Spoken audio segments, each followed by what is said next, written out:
الحمدللہ رب العالمین والصلاة والسلام علی خاتم النبیین اما بعد فاعوذ باللہ من الشیطان الرجیم بسم اللہ الرحمن الرحیم۔ آج میں انشاءاللہ آپ کو روزے کے متعلق کچھ اہم معلومات پیش کروں گا۔ کن کن چیزوں سے روزہ ٹوٹ جاتا ہے اور کن چیزوں سے روزہ نہیں ٹوٹتا۔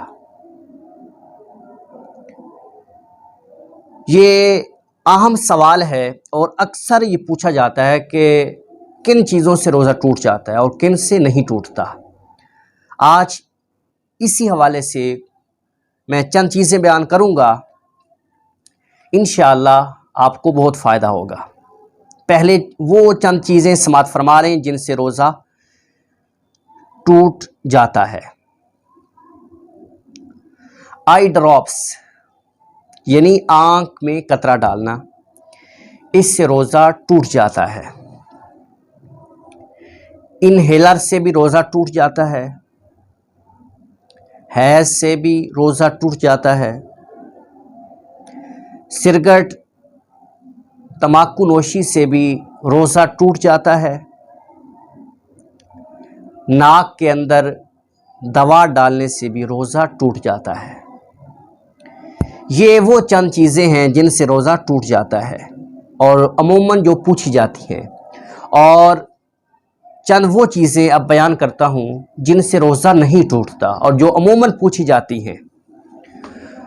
خون ٹیسٹ سے روزہ نہیں ٹوٹتا۔ انجیکشن لگانے سے بھی روزہ نہیں ٹوٹتا۔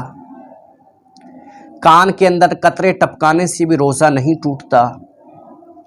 احتلام سے روزہ نہیں ٹوٹتا۔ خود بخود الٹی آنا جسے ہم کہتے ہیں، اس سے بھی روزہ نہیں ٹوٹتا۔ گلوکوز ڈرپ وغیرہ لینا، اس سے بھی روزہ نہیں ٹوٹتا۔ انسولین سے بھی روزہ نہیں ٹوٹتا۔ لپسٹک، اس سے بھی روزہ نہیں ٹوٹتا۔ سرما لگانا، بام لگانا، ناخن کاٹنا اور اسی طرح تیل لگانا، ان سے بھی روزہ نہیں ٹوٹتا۔ یہ وہ چند چیزیں ہیں جن سے روزہ نہیں ٹوٹتا اور عموماً یہ پوچھی جاتی ہیں۔ امید ہے کہ آپ کو بہت سارا فائدہ ہوا ہوگا۔ اگر آپ اس سے ثواب کی نیت سے آگے بھی شیئر فرما دیں تو انشاءاللہ بہت سارے لوگوں کا فائدہ ہو جائے گا اور آپ کے ہاتھ بھی ثواب آ جائے گا۔ واللہ عالم ورسولہ عالم عز وجل، وصلی اللہ تعالی علیہ وآلہ وصحبہ وسلم۔